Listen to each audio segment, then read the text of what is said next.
चलो दोस्तों बात करते हैं वेव की। तो वेव यानी कि तरंग। तरंग दो प्रकार के होंगे। सबसे पहले डिस्कस करते हैं तरंग है क्या। किसी स्थान पर उत्पन्न विक्षोभ या कंपन को तरंग कहते हैं। किसी स्थान पर उत्पन्न विक्षोभ या कंपन को तरंग कहते हैं। तरंग दो प्रकार की होंगे। नंबर एक, विद्युत चुंबकीय तरंगे जिनको अयांत्रिक तरंगों के नाम से हम लोग जानेंगे। दूसरा यांत्रिक तरंगे। तो तरंगे कितने प्रकार की? दो प्रकार की, विद्युत चुंबकीय तरंगे और यांत्रिक तरंगे। तरंग क्या है? किसी स्थान पर उत्पन्न विक्षोभ या कंपन को तरंग कहेंगे। तरंग दो प्रकार के होंगे, विद्युत चुंबकीय तरंगे यानी कि अयांत्रिक तरंगे और यांत्रिक तरंगे। बात करते हैं विद्युत चुंबकीय तरंगों की। तो विद्युत चुंबकीय तरंगों की खोज किसने की? मैक्सवेल ने की। किसने की? मैक्सवेल ने की। विद्युत चुंबकीय तरंगों की खोज मैक्सवेल ने की। मैक्सवेल ने बताया कि जो विद्युत चुंबकीय तरंगे होती हैं फोटॉन की बनी होती हैं। विद्युत चुंबकीय तरंगों की खोज किसने की? मैक्सवेल ने की। मैक्सवेल ने बताया कि विद्युत चुंबकीय तरंगे किससे बनी होती हैं? फोटॉन की बनी होती हैं और इनको चलने के लिए माध्यम की आवश्यकता नहीं होती है।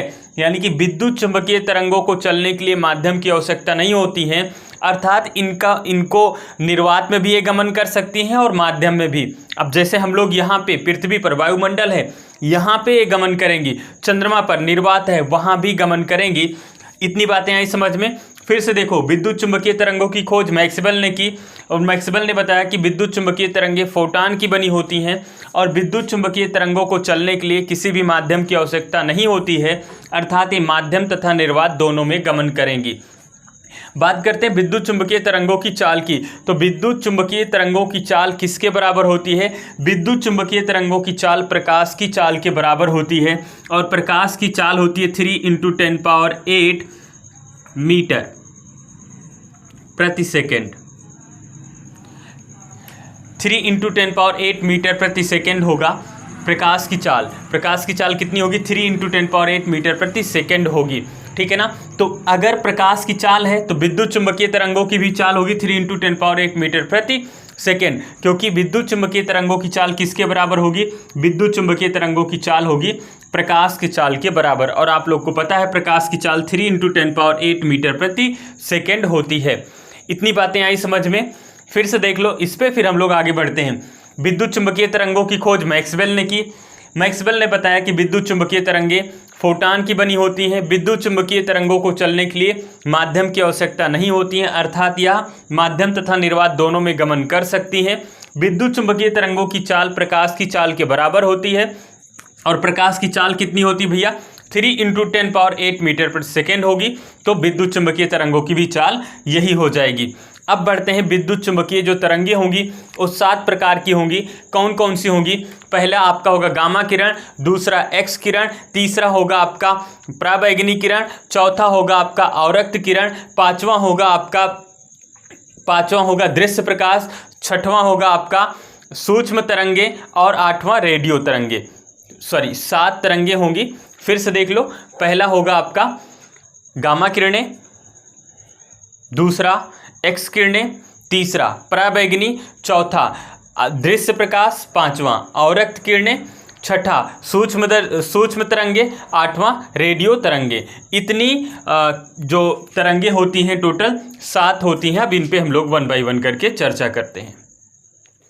चलिए दोस्तों, विद्युत चुंबकीय तरंगों की बात करें तो विद्युत चुंबकीय तरंगे कितने प्रकार की होंगी? टोटल 7 प्रकार की होंगी। यहाँ पे गामा किरणें, एक्स किरणें, पराबैंगनी, दृश्य प्रकाश, अवरक्त किरणें, सूक्ष्म किरणें और रेडियो तरंगे। टोटल कितनी है? 7 तरंगे होंगी।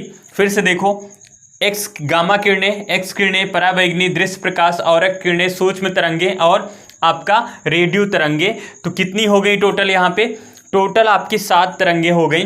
अगर बात करें अवरक्त किरणें तो अवरक्त किरणें 2 प्रकार की होंगी, हालांकि इसको जानने की कोई भी जरूरत नहीं है, नियर फार होंगी, आपसे कोई मतलब नहीं है। पराबैंगनी किरणें 3 प्रकार की होंगी, UVA, UVB, UVC 3 प्रकार की होंगी, यानी कि पराबैंगनी ए, पराबैंगनी बी, पराबैंगनी सी। और जो आपकी एक्स किरणें हैं 2 होंगी, सॉफ्ट और हार्ड होंगी। अभी पराबैंगनी के बारे में हम लोग आगे डिस्कस करेंगे एक एक करके कि एक्स किरणों का उपयोग, गामा किरणों का और पराबैंगनी, दृश्य प्रकाश, इन सब पे हम लोग आगे चर्चा करने वाले हैं।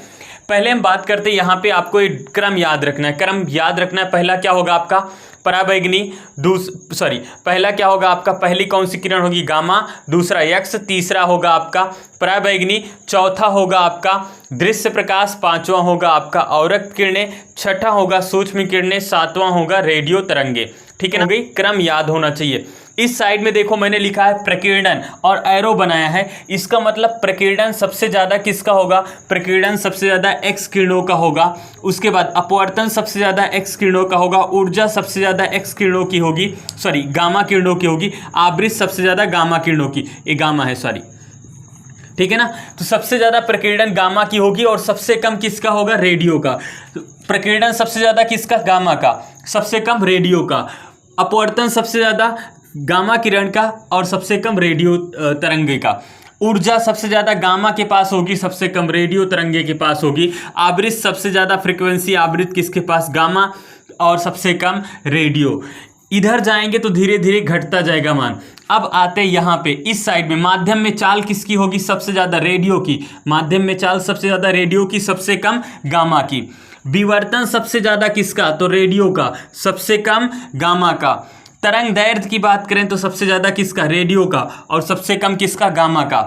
अब यहाँ पे बीच में निर्वात लिखा गया, निर्वात बीच में लिखा गया, स्पीड इन वैक्यूम, निर्वात में चाल। तो निर्वात में जितने भी विद्युत चुंबकीय तरंगे हैं, सबकी स्पीड चाल क्या होगी, बराबर होगी। फिर से देखो बीच में लिखा है स्पीड इन वैक्यूम, बीच में है, इसका मतलब हुआ कि निर्वात में जितनी भी विद्युत चुंबकीय तरंगे होंगी सभी की जो चाल होगी क्या होगी, बराबर होने वाली है। इतनी बात आई समझ में। इस साइड में जाएंगे तो क्या होगा, प्रकीर्णन कम होगा, इधर जाएंगे तो अपवर्तन भी कम होगा, इधर जाएंगे तो आपका ऊर्जा भी कम होगा, इधर जाएंगे तो आवृत्ति भी कम होगी। समझ आए। तो सबसे कम आवृत्ति पूछे तो किसका, रेडियो तरंगों की। ठीक है ना। ऊर्जा सबसे कम किसके पास, तो रेडियो तरंगों की। प्रकीर्णन सबसे ज्यादा किसका होगा, तो आपका होगा गामा का, सबसे कम रेडियो का। इधर एरो लगा दें तो इसका मतलब हुआ कि सबसे ज्यादा जो होगा माध्यम में चाल रेडियो की, सबसे कम गामा की। विवर्तन सबसे ज्यादा रेडियो का और सबसे कम गामा का। तरंग दैर्ध्य सबसे ज्यादा रेडियो का, सबसे कम किसका होगा, गामा किरणों की होगी। इतनी बातें समझ पाए। अब हम लोग कल की क्लास में क्या डिस्कस करेंगे, इंडिविजुअल, एक गामा किरणों का उपयोग, इसके खोजकर्ता, इसका उपयोग कहाँ, इससे पूछा जाता है। फिर एक्स किरणों का पराबैंगनी, दृश्य प्रकाश, औरक किरणें, सूक्ष्म तरंगे और रेडियो तरंगे, इन सभी पे कल हम लोग चर्चा करने वाले हैं। उम्मीद है इतना आप समझे होंगे। इसके आगे हम लोग कल डिस्कस करेंगे।